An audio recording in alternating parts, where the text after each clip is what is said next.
வந்து இங்கே பாருங்க. இப்போ நான் ஒன்று சொல்லுவேன்.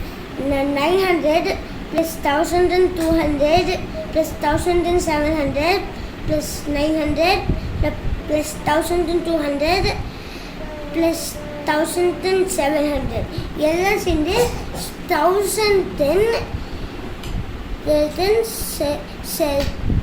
எல்லாம் சேர்ந்து எவ்வளோன்னா வந்து 7600. அதுக்கு நான் ஒன்று அதே மாதிரி இன்னொன்று சொல்லணும்.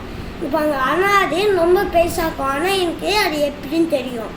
இப்போங்க இப்போ 7600 + 7600 + 7600 வந்து இப்போ 7 வந்து 6 விட பெருசாக இருக்கும்ல, அதுக்கடுத்து 6 ஸ்மாலாக இருக்கும்ல.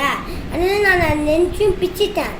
600 3, அப்போ 700 3. இப்போ நான் 700 நான் எல்லாம் 7000 நான் தப்பாக சொல்லேன். 7000 எல்லாத்தையும் சேர்த்தா 21,000ல. ஆனால் நம்மளுக்கு அது ஆன்சர் நான் சொல்லுவேன் இது வந்து. ஆனால் இன்னொரு நம்பர் வரும். ஆனால் நம்மளுக்கு அது சேர்த்தா தான் நம்மளுக்கு அந்த நம்பர் வரும். இப்போ நம்ம 60 எல்லாத்தையும் சேர்த்தா வந்து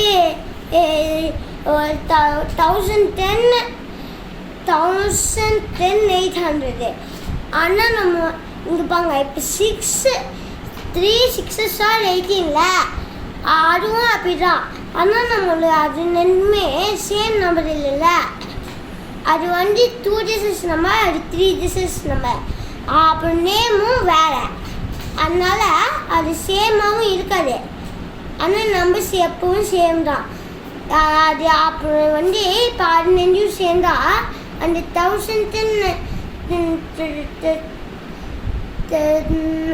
21,000 அப்புறம் 1010 800 இல்லை 1010